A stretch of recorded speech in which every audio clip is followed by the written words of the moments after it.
Hello, you're watching NSG News, and this is the hot seat, where we keep it real, hot, with integrity and boldness, all for the betterment of Mother Ghana. NSG News is your most authoritative patriotic channel. And in the interest of and the spirit of Ghana must work, Ghana can work. We want Ghana to work. Please forward the video or share the video, like it, subscribe to the channel, help the channel grow. That collectively together, we would make our contribution with the hope we see the Mother Ghana that we all want to see. And hit the notification bell that when we come out with a new set of patriotic views, you will not be left out. Welcome. Ghana's leadership has agreed or has entered into a $3 billion deal program agreement with IMF, and $600,000 of the money it's said to have been paid out or about to be paid out, whichever, we're not sure. But it is out in the news that it's paid out. So let's say it is paid out. So that 600,000 of the 3 billion deal program, whatever it is, Ghana has agreed with IMF, is in full swing. So we thought to come back again with another conversation on IMF activities and Ghana. Actually, we all know this is the 17th engagement with IMF. So we want to talk about it from country and people point, with informations that the mainstream media or the other media houses are not raising, because we are all celebrating the fact that Ghana has $3 billion from IMF, America. In our previous episode, or in our previous conversation, which is on this channel, we'll encourage you as a Ghana-loving Ghanaian who wants to see Ghana come out on top, to have a listing where we talked about most of the disadvantages of IMF programs. And with those in mind, it seems to be the reason Ghana's developmental and infrastructural deficit exists. Because IMF programs sometimes, most of the time, comes with stringent instructions and guidance what you can or cannot do. And most of the time, it is not consistent with the desires of country and people, where they want to see their country, the things they want to see. So we hope this time round it is different, that there is no limitations on these 3 billion, what we can do with it. If IMF's engagement with Ghana is not the reason for infrastructural deficit and developmental issues, then let's look at it from this point. Maybe possibly it is due to corruption and mismanagement of our public funds. We have on NSG News, the same channel, we've talked about corruption and the aspects of corruption, and possibly what is the problem with the corruption in Ghana. So we'll encourage you again as a Ghana-loving Ghanaian to have a listen to that chapter. Now, having said that it's possible Ghana's engagement with IMF over the years, this is the 17th, and possibly mismanagement by our leadership and corruption is the reason we want to talk about this IMF New Deal, because of what Professor Joseph Stiglitz said, and also Professor Michael Hudson. Now, what did Professor Stiglitz said? He is a Nobel Prize winner He's an economist, right? And he said, IMF is the primary culprit in the failed development policies implemented in some of the world's poorest countries. Ghana is on the mind of the hot seat. This is not Ghanaian talking. These are international American economists making these statements. Should we act a bit wiser? Should we be attempting to outsmart this IMF institution, which seems to be a representation of America and Europe? Because it seems like it benefits them more than we. But anyway, that's what he said. IMF is the primary culprit in the failed development policies implemented in some of the world's poorest countries. If he's saying so, what should we be doing? How should we be engaging in IMF? What should be our strategy? Is it that we just cannot make good of what we receive? Or the guidelines that comes with what we receive is the reason? Because the fact remains, there is huge hole when it comes to infrastructural deficit. The road networks, the education system, the medical system, the list is endless. And these are no speculations. They are facts. They are facts. Notwithstanding, our vice president came out to say that he wants to give students, children, school people, laptops with textbooks already uploaded to it. How beautiful. When the electricity is barely stable, when the children don't have classrooms to go to, you want to give them laptops with textbooks. When in the Western developed world where the technology is on the high, children are being encouraged to do what? To stay off the screen. We want them to go on the screen and spend most of the time. Schools in the West still have libraries. They have library times. They go to read. But anyway, I don't want to digress too much, but Mr. Vice President, you need to cross-examine your decision. The reason for this video, as said earlier, apart from Professor Joseph Stiglitz's statement, this is Ghana's 17th engagement with IMF. He made a striking statement. What's his name? Professor Michael Hudson. Quote, IMF and World Bank is the most evil institution in the world. I repeat, IMF and World Bank is the most evil institutions in the world. End quote. Professor Michael Hudson. Before we play the video except for you to hear what he said, after which the hot seat will make comments on the points he raised. Let me give you some few credentials about Professor Hudson.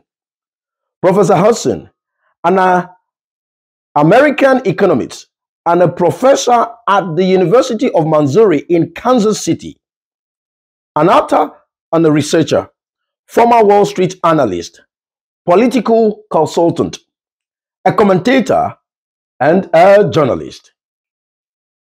So, behold the video of Professor Hudson where he said IMF and the World Bank is the most evil institution on this earth. Have a listen. On your return, we look into it together.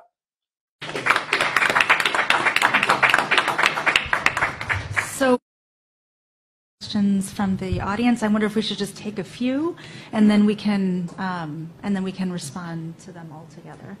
So, okay.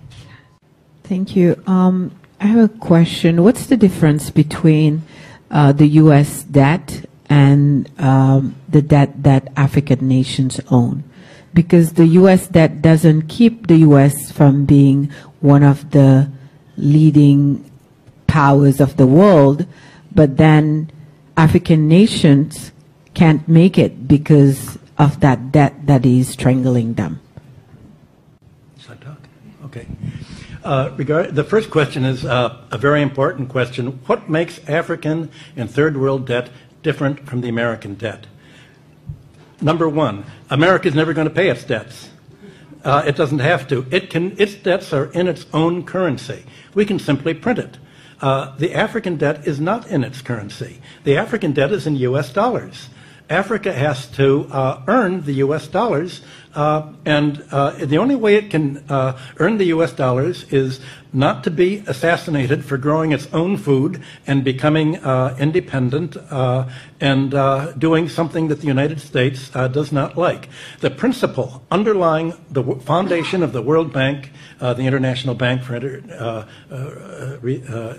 IBRD, research, the World Bank, is that no country should grow its own food. Africa and the third world should only grow export crops. To export, in order to have an oversupply of cocoa and other tropical raw materials, to keep down the price, they must buy their grain from the United States or Europe, so that if they do something that we don't like, we can do what America tried to do to China in the 60s. We can sanction them. We can say, we're going to starve you. We're going to not export any grain to you. So owing their foreign debt in dollars means that they have to somehow sell something that the United States wants, not what they want. I think the most evil organizations in the world today are the World Bank and the International Monetary Fund. And my book, Super Imperialism, that I wrote in 1972, is all about that. The largest purchasers of the book were the Defense Department and the CIA. I was immediately, the organization I worked for was given a $75,000, $85,000. You're welcome back. He said some few things. Let me go straight to the things he said. He said what? America is never going to pay its debt. Why? Because its debt is in its own currency. What they do? Simply print. And it is true. During the COVID, they print money like never before, in billions. Right? Yes, right. Biden and his administration has printed money like never before. And Professor Hudson is saying they're never going to pay. So these people create this system to make it look like America owes money. It doesn't. Can you owe yourself? No, you can't owe yourself. IMF is America. IMF is Europe. You can't owe yourself. So we are meant to think America owe money, and then we are there borrowing money from them. An institution established to continually keep some nations under economic servitude. Anyway, we have some few more things to say because we could take this in our favor. We could use engagement with them to change the trajectory of Ghana's activities. But that takes boldness. It takes integrity.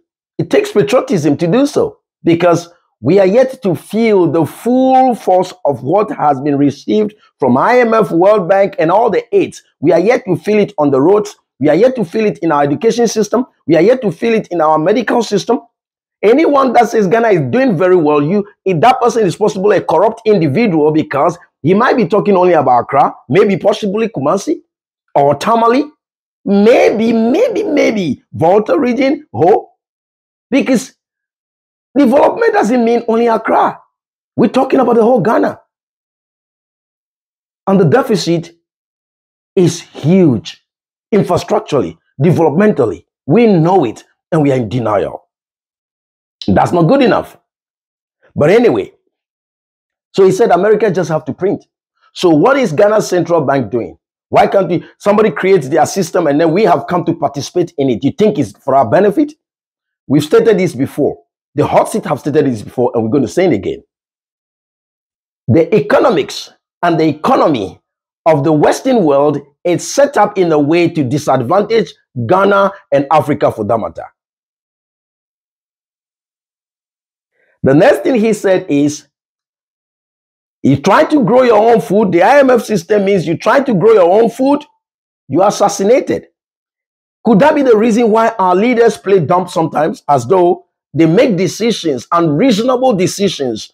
They act in a way that is not in the favor of country and people. Is that the reason? Because they are afraid to be assassinated?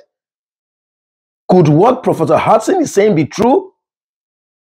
He's an American. He's telling us this is what goes on. Should we doubt him? Your guess is as good as mine. Next thing he says, the IMF system, the World Bank system, it makes these countries like Ghana to buy its grains from Europe and America. Hello? He is not far from right, because when Russia and Ukraine war started, Ghana started shouting from the mountaintop that they are having food shortage issues. Should we not be ashamed of ourselves that we have so much arable land in every corner of Ghana? We can grow things and even feed the whole Africa and the whole world. Are we sitting down there saying that Ukraine war is affecting Ghana? Where is our millet? The maize, the corn? We can't grow these things by ourselves.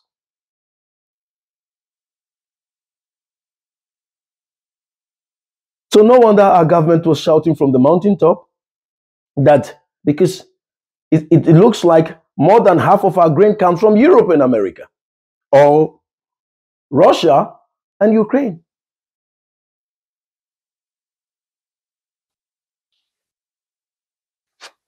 He said he wrote a book in 1972 where the people who ransacked the book were CIA. That rings a bell? Does it ring a bell to us all Ghanaians and our leaders? What does CIA do for America? I will not stay there too long. He then went on to say, USA tried similar behavior. What, of course, over the years, for instance, our IMF rice project, the shoe plants, all our plants that have been shut down. Why? Of course, our IMF rice project, I was young, but I've heard in the news or up in the air that the reason it stopped is because Ghana entered into some sort of deal with the IMF and America. Therefore, the rice project in Avema cannot continue.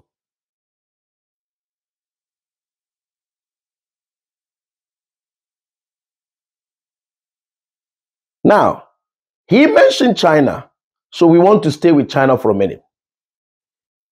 What's the difference between China's leadership and Ghana's leadership? Now, because China is recorded to have engaged with IMF, just as Ghana is engaging with IMF. China is recorded to have received aids upon aids in billions and billions, something Donald Trump has always been against, right? But China's leadership has been able to change all these aids and IMF deals into development to a point that China is the second biggest economy in the world, and USA cannot just talk to them anyhow. They have become a force to reckon. So why is it that Ghana could not use this IMF engagement, the monies that come through the deals and the aids that come through? Why is it that it is not felt in our economy? Why is it that it is not felt on our roads when we drive to all the hinterlands? Could it be leadership issue? I came across a word called kakistocracy. I don't want to say that's what Ghana is suffering from, but for us to be receiving money, said to be receiving money, and yet not seeing the full force of the money, something should be wrong, shouldn't it? Don't ask me what kakistocracy means. I came across it, somebody shared it, and I went to research about it, and it's very interesting. You go find out as well what kakistocracy means. It is kakistocracy, but I want to make it kakistocrasim. Right. Anyway, why that question? Like I said, China had dealings with IMF, but look at China now. China has received aids upon aids. Look at China now. Why is Ghana different? Why is Ghana different? Why? A question we should be asking.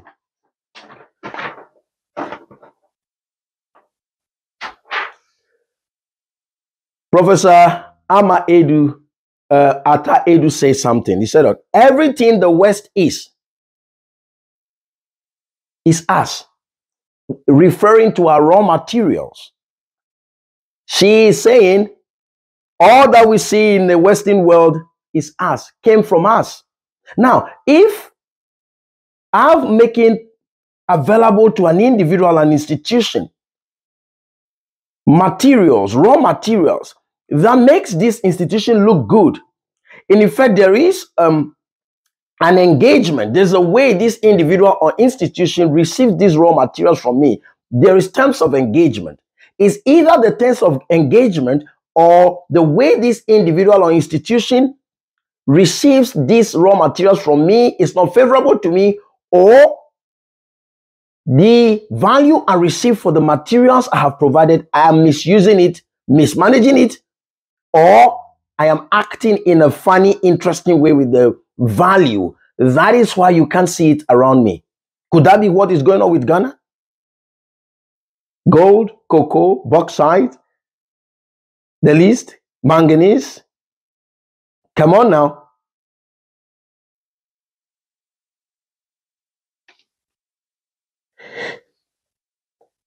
Before we go, that's what we want to talk about.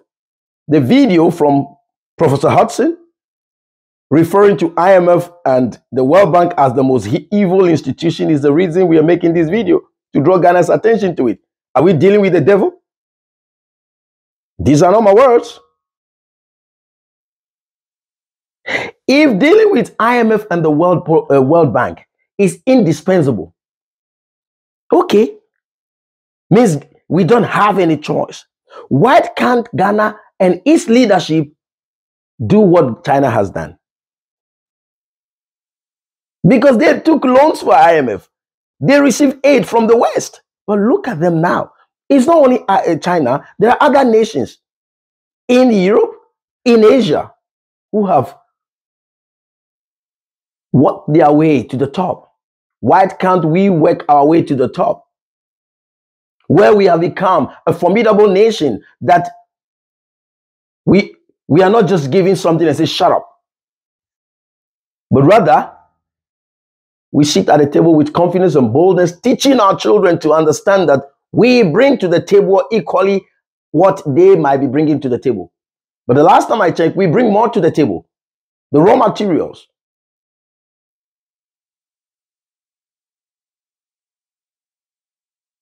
Why can't Ghana maneuver, outsmart IMF and the World Bank, and rescue itself from this everlasting economic servitude that we are participating in? Because the fact is, it is an economic servitude. For someone to be chasing you to say, I want to loan you money, or I want to have a program with you, there is benefit in it for the person more. Because there was a time our finance minister, Ken Ofori-Atta, said, Ghana is not going to deal with IMF. Ghana having a deal with IMF have a dire consequences for Ghana. Yet, for whatever reason, for whatever took place behind the scene, Ken Ofori-Atta has led us into another deal, having told us that dealing with IMF has a dire consequences for Ghana. He led Ghana to IMF anyway. What has changed? What transpired behind the scene? Has he been threatened? Has Ghana leadership been threatened? Like Professor Hudson said, you try to do your own thing, you'll be assassinated. Were they threatened? What has changed? For suddenly they said, okay, yes, we must take this money. Because it seems like IMF and the World Bank were the ones chasing Ghana to have its debt rewritten, whatever it is that it is. It seems and it looks that there is benefit in it for them more than for Ghana. So if Ghana and its leadership, we can begin to teach our children in schools and begin to fashion our education system to outsmart this IMF and this World Bank program, which seems to be indispensable, then we are not going anywhere. And that's not good enough, because the hot seat, we believe we are smart, we are intelligent, we are tough, we are strong. And if we choose to do, we can.